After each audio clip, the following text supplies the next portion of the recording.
vez e voz. Oferecimento Morílio Imóveis, em Santos e Mongaguá. A sua melhor opção no litoral paulista.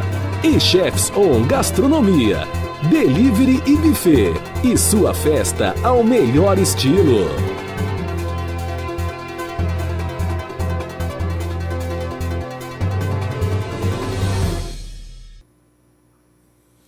Olá!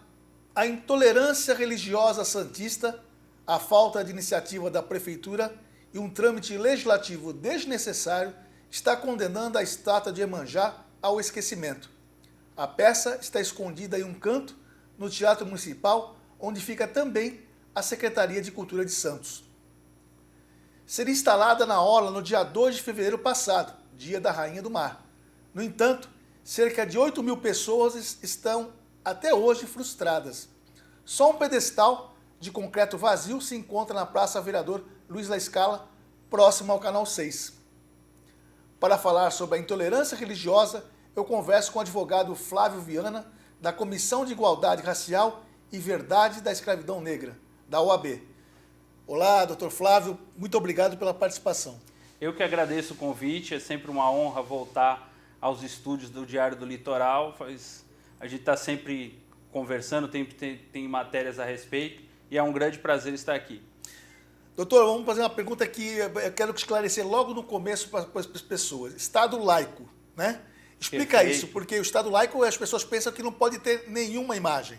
Na verdade, a gente precisa voltar um pouquinho no passado. Veja, o Brasil é laico desde 1891, quando houve a separação entre Estado e religião. Antes disso, o imperador Dom Pedro II tinha colocado na Constituição de 1824 que o Brasil era católico, ele tinha a prerrogativa de nomear os bispos e arcebispos do Brasil, enfim. Desde lá nós estamos no Estado laico. O que é a laicidade do Estado? A laicidade do Estado quer dizer que o Estado não tem religião oficial. A laicidade permite e nos dá o direito, como cláusula pétrea da Constituição de 1988, no seu artigo 5º, para todo tipo de credo, todo tipo de religião e todo tipo de prática religiosa em nosso país.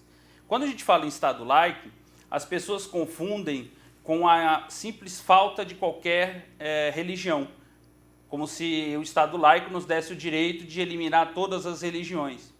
O Estado laico ele é justamente o sentido contrário. Ele é a presença de todas as religiões.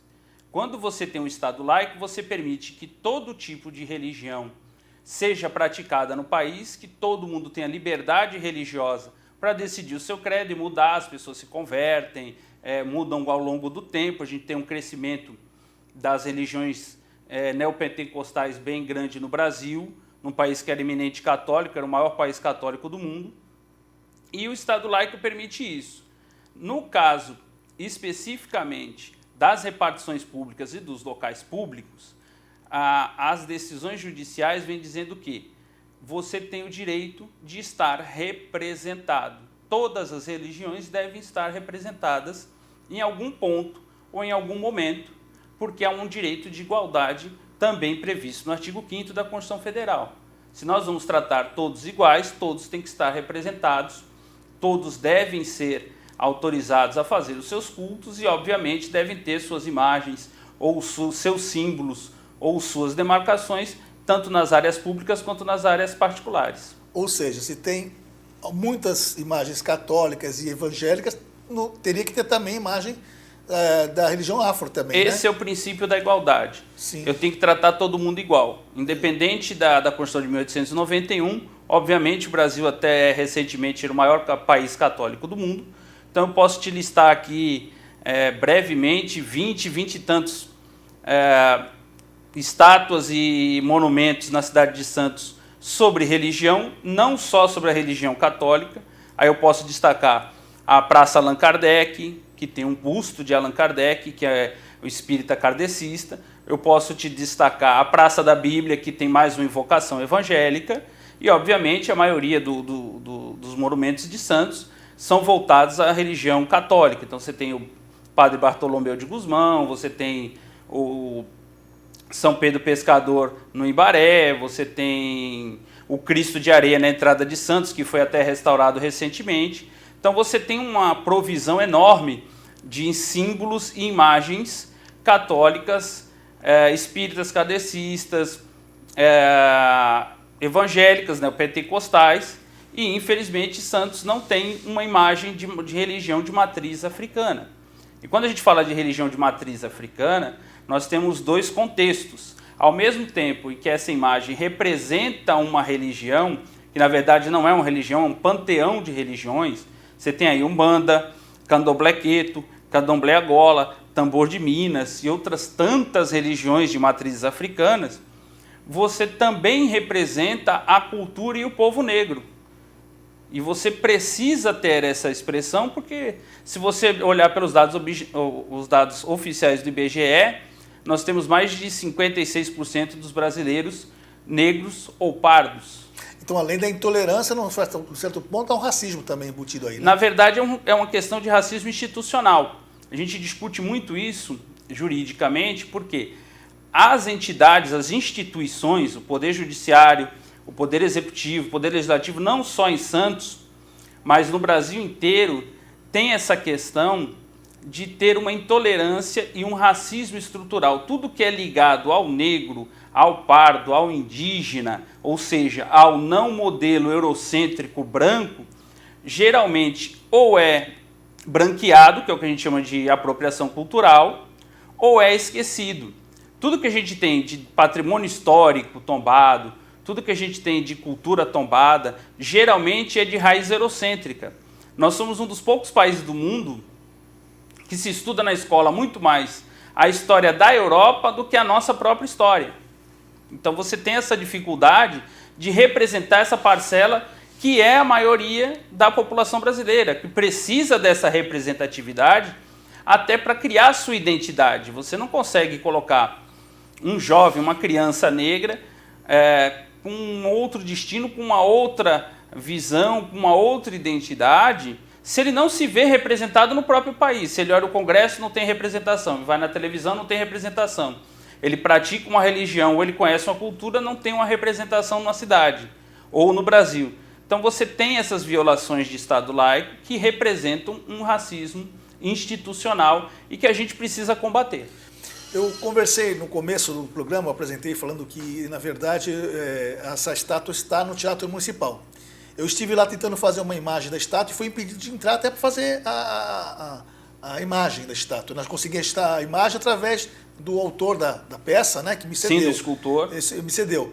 Isso não contribui com a intolerância? A própria prefeitura proibir você de fazer... Contribui porque, veja, a partir do momento que o prefeito aceitou a doação da imagem, nós temos que deixar bem claro que essa imagem é de iniciativa privada, não tem um centavo de dinheiro público nessa imagem, ao contrário de outras imagens religiosas na cidade, como o Cristo de Areia na entrada de Santos, que nos anos 70, se eu não me engano, o escultor foi pago pela prefeitura, ele tinha uma técnica que ele levou para o túmulo, que era uma mistura de areia de praia com cimento, e que foi restaurada recentemente com dinheiro público. Essa imagem, ela é privada, ela foi doada para a prefeitura recebeu, ela é um bem patrimoniado da cidade e ela deveria estar exposta, seja no Teatro Municipal enquanto não instala, seja no local de instalação. Perfeito. No último sábado, houve um levante Teresa de Benguela, Baixada Santista, contra o racismo e a intolerância religiosa, pedindo a instalação, entre outras coisas, pedindo a instalação da imagem, ela tem até imagem do local, a instalação da Iemanjá lá na praia. E veio a Guarda Municipal, bastante Guarda Municipal, veio a PM, quer dizer, era uma manifestação que eu presenciei. Essa manifestação era feita pacificamente, não tem por que não ser pacífica, né? As pessoas estavam distantes uma da outra, no entanto, houve aquela pressão natural que fazem quando de intolerância mesmo, né? Eu queria que você analisasse por que isso em relação a Iemanjá, né? Eu vi na praia no entorno, doutor, que tinha gente aglomerada em tudo quanto é lugar na praia. A gente está acostumado a ver as pessoas na Praia de Santos, por mais que tenha essa questão da multa, sem a máscara, em aglomeração. Já tivemos alguns casos aí recentes de pessoas que se negaram a usar a máscara e se tornou um caso até nacional. Tem repercussão no CNJ. Não é um caso que eu vou entrar no assunto, mas Veja, você tem uma dificuldade no Brasil de manifestações dos movimentos sociais. Ali, o coletivo Teresa de Benguela estava comemorando e chamando um alerta para o Dia Internacional da Mulher Negra e Afro-Caribenha, um dia internacional. As pessoas não conhecem, mas nós estamos na década do afrodescendente decretado pela ONU, vai até 2025, se eu não me engano, 2027. A ONU, como órgão internacional, está olhando no mundo inteiro essa questão da afrodescendência e da representação da população negra em todos os países, seja minoria ou seja maioria, no nosso caso é maioria. E você sempre tem essa questão de cada vez que o movimento social vai para a rua, no atual sistema de governo, na atual mentalidade política, há uma tentativa de repressão. E aí ali, até para apoiar a Iemanjá, que é a mãe de todos os orixás, que é uma figura feminina, que tem todo um panteão e toda uma representação muito forte no Brasil e no mundo, você tem uma tradição de se jogar flores no mar, independente da sua religião na virada de ano, enfim. Como era um movimento de mulheres, falando sobre mulheres negras, que é a parte mais baixa e mais oprimida da pirâmide social do Brasil, e ainda mais falando sobre uma religião de matriz africana, ou seja, sobre uma religião negra, que vem de uma descendência negra, que vem de uma cultura negra, infelizmente é comum no nosso estado atual, na nossa forma de pensar politicamente atual, nas cidades, que se tente reprimir. É uma pena porque o evento em si, o protesto, foi informado às autoridades, era um protesto organizado, pacífico, as pessoas mantiveram a distância social, todos estavam ali com a máscara, e eles providenciaram apenas um microfone com a caixa de som baixa também para não atrapalhar nenhum comércio, nenhum lazer de quem quer que seja ali. Eles estavam fazendo uma chamada e, infelizmente, como todas as manifestações que a gente tem visto aí, sociais em nível nacional, a dos motoboys, a questão do pessoal que está combatendo o fascismo do Brasil, enfim, todos esses movimentos sociais, essas manifestações têm sido reprimidas e geralmente de uma forma até excessiva. Essa estátua de Iemanjá, ela representa, eu estive conversando com o pai Marcelo, né? Pai Marcelo de Logum Edé, que é o responsável pela festa de Iemanjá, aqui na cidade de Santos. E ele me falou que ela tem uma diferencial, essa estátua de Iemanjá. Ela representa o movimento negro, o empoderamento feminino e a religião de origem africana, porque ela é uma sereia, né? Ela é uma estátua negra da Iemanjá, diferente das outras. O escultor, ele buscou uma imagem de Iemanjá mais próxima da Iemanjá do candomblé queto, do candomblé que é um candomblé mais conhecido, e também mais próximo da imagem que tem no Rio Vermelho, em Salvador. Então é uma sereia negra, é uma mulher com corpo de sereia, tem a questão do empoderamento negro, tem a questão de chamar atenção para as mulheres negras, tem uma questão de representar uma religião e um panteão de religiões afro que não tem representação na nossa cidade. E, mais uma vez, ela serve também como ponto de reforço para essa identidade negra que nós sempre procuramos esconder no Brasil. Se você olhar o Brasil historicamente, desde a Constituição da República, 1888, 1889, a falsa abolição que a gente diz, a proclamação da República, e as constituições federais ao longo do tempo, 1934, 1937, Estado Novo, 1946, você tinha uma prática e uma política pública de eugenia, ou seja, de branqueamento da população brasileira. E, obviamente, tanto as religiões de matriz africana como as expressões culturais, o samba, a capoeira, a forma de vestimenta, o uso de simbologias religiosas ou simbologias afro, foi reprimido de uma forma constante pela polícia. A Polícia Civil do Estado de São Paulo tem lá o Museu da Criminologia. Nós entramos até com ofício pela Ordem dos Advogados de Santos alguns anos atrás, pedindo para não abrir uma ala, porque tem uma ala específica sobre a repressão às religiões de matrizes africanas, com uma série de artefatos atabaque, vasos, imagens, que foram apreendidas de vários terreiros de candomblé de todo o estado de São Paulo e que eles montaram uma sala dos horrores, né, como se aquilo ainda fosse um crime. Nós temos a capoeira, que só foi descriminalizada em 1940, porque Getúlio Vargas achou interessante.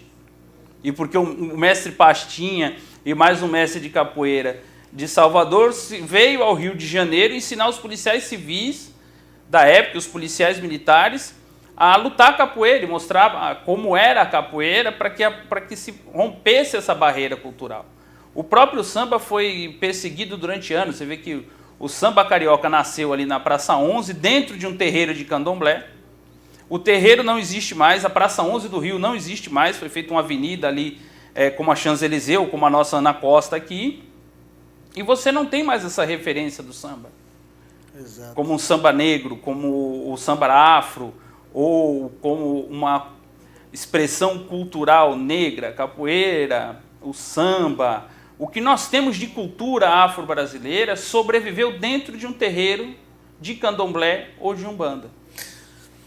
Ainda sobre a questão da nossa estátua de Iemanjá Santista aqui, né, que está presa no Teatro Municipal, eu queria falar, a questão chegou a tramitar na Câmara de Santos, doutor, mas nem precisava, na verdade, né? Segundo o parecer da Procuradoria do Legislativo, o prefeito Paulo Alexandre Barbosa não necessita autorização prévia para a prática de atos da administração, cuja iniciativa já é de sua competência privativa. Sim, Ele alega que agora a lei orgânica tem que passar pela Câmara. Mas olha, esse parecer da Câmara foi em fevereiro, 19 de fevereiro, se eu não me engano. Até agora, estava quieto. Quando eu despertei com a informação, quando fizemos reportagem sobre a questão onde estava a imagem, que agora veio com esse novo... Veio com essa novo rompante.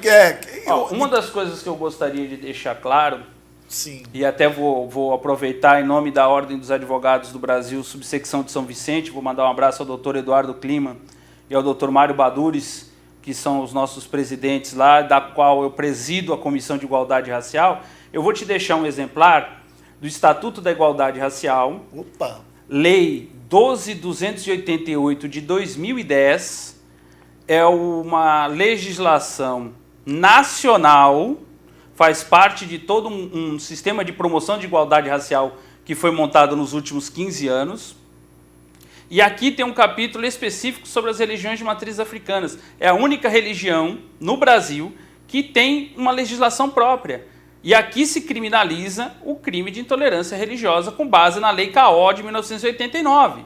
Então você tem a liberdade religiosa da Constituição de 88, você tem a Lei K.O., que é de 89, que é a primeira legislação que fala sobre racismo no Brasil, que tem uma pena específica para crime de racismo, e você tem uma legislação específica federal sobre igualdade racial que fala das religiões de matrizes africanas. Esse é um exemplar institucional da Secretaria de Promoção de Igualdade Racial, que veio através do Ministério na época, na Secretaria de Igualdade Racial, para a OAB São Vicente. Eu estou te deixando um exemplar, a gente precisa divulgar bastante essa legislação, porque é desconhecida, inclusive, entre os operadores do direito. E aqui ele prevê a liberdade religiosa e o crime de intolerância religiosa.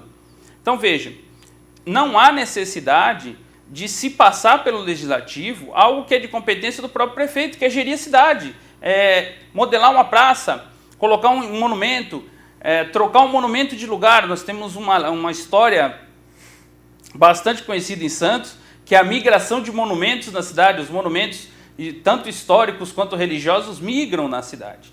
E a gente precisa, inclusive, chamar a atenção para esta Praça do Aquário, porque exatamente aonde está se colocado o pedestal que vai a imagem de Iemanjá, no contraponto da praça, do outro lado do aquário, tem uma estátua de Padre Anchieta, fazendo catequese com indígena. Ou seja, ali se mostra como nós criamos um sistema no Brasil de eliminação de religiões e de culturas que não seja a europeia branca, que começou com a catequese indígena, que você pegava o índio brasileiro e transformava ele num índio católico, num índio de cultura branca e num índio pronto para conviver com o que se chamava a época de civilização.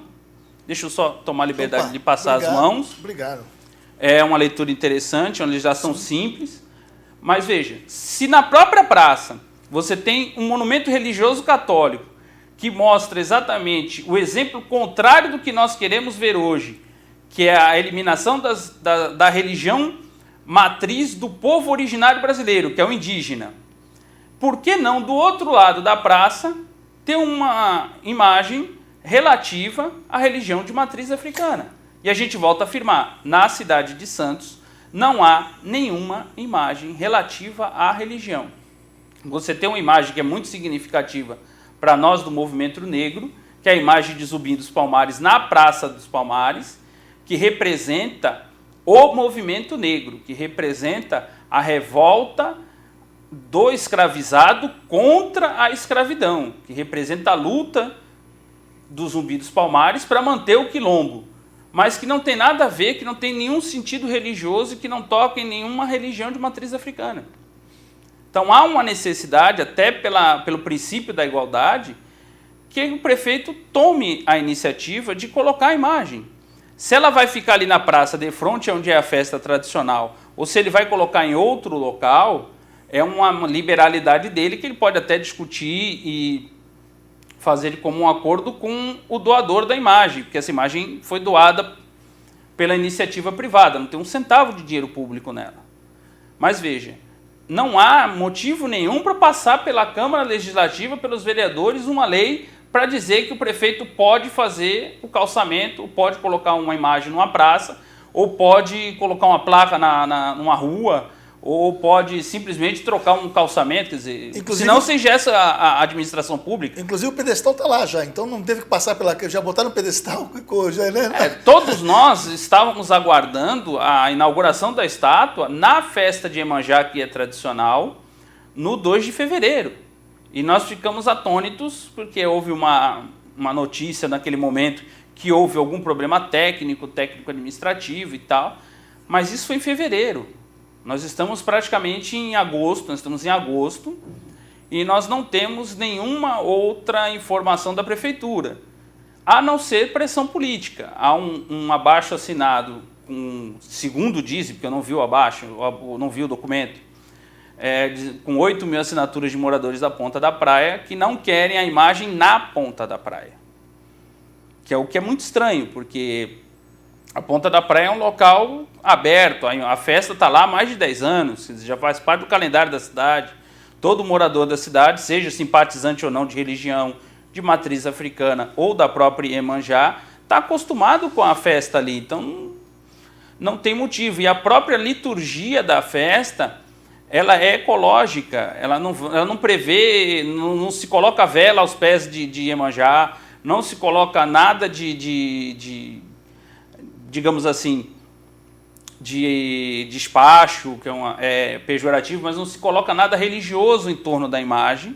A imagem seria mais para um crescimento da própria festa, que tem uma repercussão turística, que tem uma repercussão financeira na cidade, que pode alavancar um turismo religioso que a gente não explora na nossa região, e que é uma festa ecológica, porque o presente de Iemanjá são flores, são material orgânico, não se usa mais espelho, pente, como se usava nos anos 70, 80.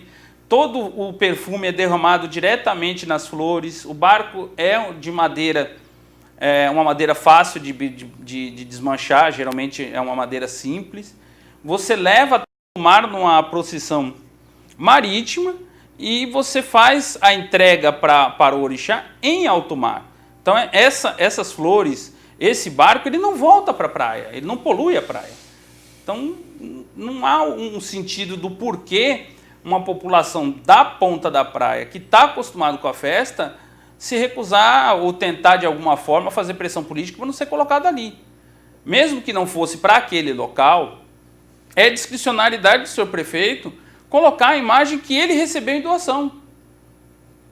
Então ele pode colocar numa praça, ele pode colocar numa rua, ele pode colocar na praia, que agora a praia a União fez um acordo com a prefeitura e repassou toda a gestão da praia para a cidade de Santos, como ele tem fazendo com a União vem fazendo com a maioria das cidades costeiras aí no Brasil. Então ele poderia escolher outro ponto, mas se ali é o ponto ideal por causa da festa. Se o pedestal está pronto, não tem motivo nenhum para o prefeito. Ele não precisa nem fazer um decreto, ele só precisa fazer uma ordem administrativa de instalação, seja para a Codesab, seja para a Secretaria de Obras, e colocar a imagem lá. Exato. Doutor Flávio, mudando de cidade, eu queria que eu fosse bem breve, mas falar se São Vicente ocorre isso há muito tempo, né? Está difícil lá em São Vicente instalar uma estátua também. São Vicente, a imagem é diferente, é uma imagem de Umbanda, é uma imagem sincretizada com a religião católica. Nós estamos aí, eu represento a Associação Filhos de Aruanda, que foi a doadora da imagem. Nós estamos aí discutindo isso há muitos anos, porque nós tivemos uma situação logo depois do que o prefeito recebeu a imagem, da assunção de um prefeito extremamente evangélico, que atrapalhou bastante. E a Ordem dos Advogados, pela Comissão de Igualdade Racial, a qual eu presido em São Vicente, já enviou ofício ao prefeito Pedro Gouveia, e segundo ele está aguardando o término da reurbanização da Praia do Itararé para definir o local de instalação, provavelmente no Itararé. A gente aguarda essa instalação já com grande ansiedade, com muito tempo, por conta de que é uma imagem que também pode alavancar uma cidade como São Vicente. Se você imaginar que São Vicente é o menor orçamento da região, que tem uma dificuldade homérica de gestão por conta de falta de recursos, e que você tem um turismo religioso grande no Brasil. Se você olhar, nós temos, a grosso modo, nós temos o maior templo católico do mundo, fora da Europa, que é a Basílica de Nossa Senhora Aparecida. É quase tão grande quanto o Vaticano. E atrai milhares, milhões de pessoas durante o ano. Se a gente falar de festas religiosas como a festa de Iemanjá, a maior festa religiosa do Brasil, claro, é o Círio de Nazaré, em Belém do Pará. A segunda maior festa religiosa do Brasil é a festa de Iemanjá de Salvador, no bairro do Rio Vermelho, onde tem uma imagem de Iemanjá. Na nossa região, hoje a maior festa de Iemanjá é na Praia Grande, que faz em 2 ocasiões, porque no calendário da Umbanda, a festa religiosa é em 2 de fevereiro. No calendário da liturgia do candomblé, seja ele Queto ou Angola, a festa deveria ser em dezembro. Então, Praia Grande faz em 3 finais de semana, 2 em dezembro e 1 em fevereiro. A quantidade de ônibus e de adeptos do candomblé e da Umbanda que vem do interior de São Paulo e de outros estados para participarem da festa e para comungar em frente ao mar na Praia Grande é muito grande. E se você imaginar que isso não movimenta o comércio local, você se engana, porque a cidade, a Prefeitura da Praia Grande, para cada ônibus que entra, ela cobra uma taxa fixa. Esse ônibus é recebido pela CET de Praia Grande na entrada da cidade. Ele não pode ficar na praia, então ele já tem que ter pago e acertado um estacionamento na cidade para ficar durante o dia. Então ele entra de manhã cedo, deixa os adeptos, os fiéis, próximo da imagem, que é no Boqueirão, que é um ponto nobre da Praia Grande. É bem na confluência do Boqueirão ali, onde tem shopping center, onde é um bairro nobre. E se desloca para um estacionamento pago. As pessoas que ali vão acabam gastando no comércio local, porque você almoça, você compra produtos religiosos, você compra fitinha, você compra até as próprias flores para aumentar o presente de Iemanjá, você acaba tendo uma movimentação, as pessoas conhecem a cidade e você pode explorar esse turismo. Você imagina isso em São Vicente, que é uma cidade que tem um turismo um tanto quanto incipiente nesse sentido, que não tem um turismo de negócios, porque não tem mais um centro de convenções. Tem um turismo comum, tradicional, que é o da praia, que é o de veraneio, que a gente já está acostumado, mas não tem um turismo histórico, não tem um turismo religioso, não tem um chamariz para aumentar a sua verba. E a imagem de Iemanjá de São Vicente poderia ser esse vetor. Tanto é que no Uruguai tem 3 imagens de Iemanjá. O Uruguai é o país onde a Umbanda, que é uma das religiões de matriz africana, tem crescido de uma forma exponencial. O sul do país tem colocado várias imagens de Iemanjá, inclusive com dinheiro público, procurando esse público uruguaio e argentino que está se meio, na verdade não é mudando, mas que está vindo para essas religiões de matriz africana, em especial a Umbanda, né, não é conversão, mas que procura um local de praia onde possa cultuar Iemanjá nos dias. Fora o pessoal que vem no Réveillon, que a gente está acostumado a ter uma grande população no Réveillon, que vai usar justamente o local da imagem, a própria Praia de Santos como um todo, para fazer a sua oferenda a Iemanjá, fazer o seu pedido tradicional, independente de ser católico, de ser espírita kardecista ou qualquer outra religião que seja compatível. Doutor, a última pergunta, nós estamos já quase no finalzinho do programa, foi muito legal, que você explicou perfeitamente, foi bem didático inclusive, foi muito bacana isso. Isso com certeza vai dar bastante projeção para a religião, enfim, essa explicação é necessária, né? Mas eu queria que você me falasse, a arma mais poderosa contra a intolerância ainda é a educação? A arma mais poderosa contra a intolerância e contra o racismo é a educação. Não é à toa que a gente tem como pauta no movimento negro, principalmente a lei 10.639, que hoje é a 11.645, que é o estudo obrigatório da história afro-brasileira e indígena nas escolas de ensino fundamental 1, 2 e ensino médio. Como eu te comentei no começo, nós temos um país eurocêntrico. As pessoas nós estudamos muito mais a história da Europa do que a história do Brasil. A gente conhece muito mais a Revolução Francesa do que a transição do Império para a República, ou a passagem de Getúlio Vargas, ou mesmo a redemocratização em 85, a importância da Constituição Cidadã de 1988, a luta que foi erguer essa Constituição e que precisa de uma defesa. Precisa de uma necessidade do cidadão conhecer os seus direitos. Nós somos um país, eu costumo dizer em algumas palestras, que a gente tem lei que pega e lei que não pega. Por exemplo, o Código de Defesa do Consumidor pegou. As pessoas estão muito bem afiadas sobre seus direitos e exigem, chamam a polícia, entram em ação e vão buscar. E tem lei que não pega. Infelizmente, o Estatuto da Igualdade Racial, a questão dos direitos básicos do cidadão, as questões de igualdade racial, no Brasil ainda está muito devagar. Nós estamos aí, a Lei 10.639 de 2003, e nós ainda não temos uma execução prática na maioria das escolas públicas e privadas no Brasil desse tipo de ensino. Quer dizer, você usa a 10.639 com dois vetores. Ao mesmo tempo em que eu combato o racismo de quem é branco, de quem ainda tem uma descendência europeia, ou que se auto-intitula branco, é auto-intitulação, você cria um arcabouço cultural, histórico, de identitário para aquele jovem. A gente tem uma população jovem que não se vê representado, que não consegue se achar. Ele vai na televisão, não tem um artista negro, a não ser quando ele faz uma novela sobre a escravidão levando chibatada nas costas. Você tem uma política, você tem cargos eletivos e cargos de alto escalão nas empresas privadas que você não vê essa representação negra. E nesse sentido, a própria Ordem dos Advogados em nível nacional tem feito um debate para se criar um sistema de cotas de representação dos advogados e das advogadas negras no Conselho Federal e nos conselhos estaduais. Porque nós temos uma quantidade de advogados negros que a gente ainda não mapeou no Brasil, não mapeou na nossa região, mas que precisam estar representados. Quando você vai falar sobre um determinado tema, além de você ter todo um arcabouço técnico, jurídico e ter todo o conhecimento histórico sobre aquilo, você precisa representar aquela população. Eu preferia muito mais estar nesse momento com um babalorixá, com uma ialorixá, ou com uma representante também de movimento negro, mas uma mulher negra, para fazer esse debate, do que simplesmente fazer só o recorte jurídico. Porque o recorte jurídico, ele é técnico.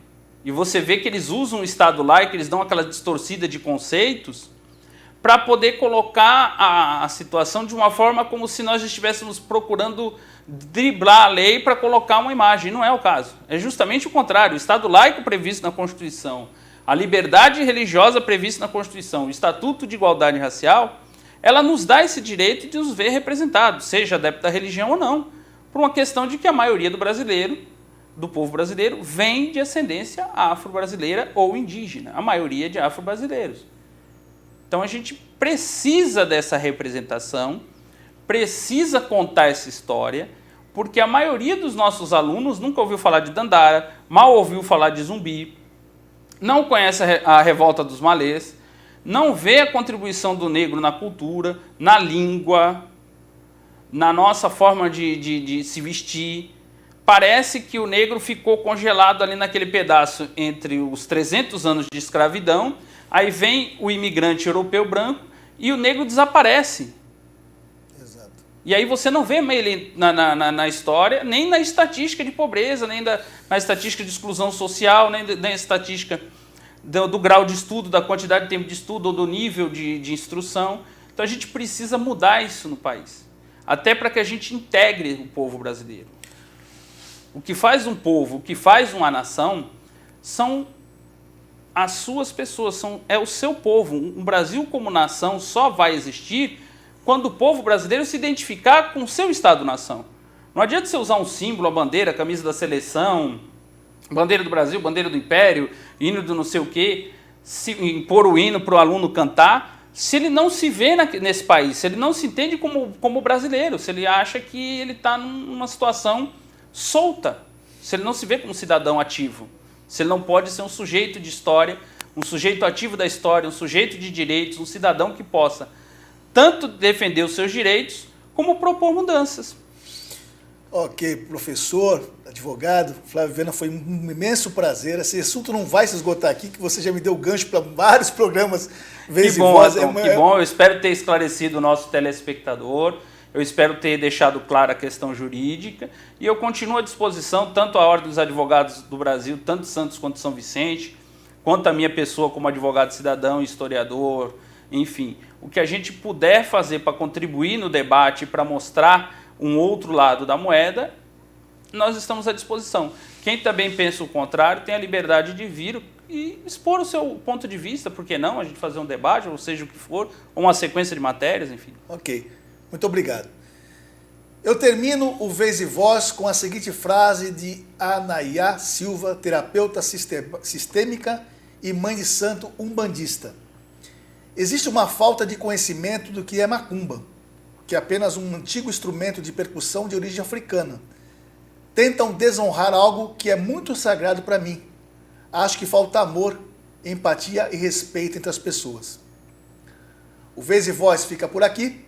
Curta, compartilha, www.diariodolitoral.com.br, pelo Facebook também, Instagram e redes sociais. Mande sugestão de pauta e entrevista pelo 991467060. Até a próxima sexta-feira. Tchau. Gostou, Rafa? Gostei, bacana. Foi muito bom. Você tem uma canetinha fácil? Tenho, acho que... Vez e Voz. Oferecimento Morílio Imóveis, em Santos e Mongaguá. A sua melhor opção no litoral paulista. E Chefs On Gastronomia, Delivery e Buffet. E sua festa ao melhor estilo.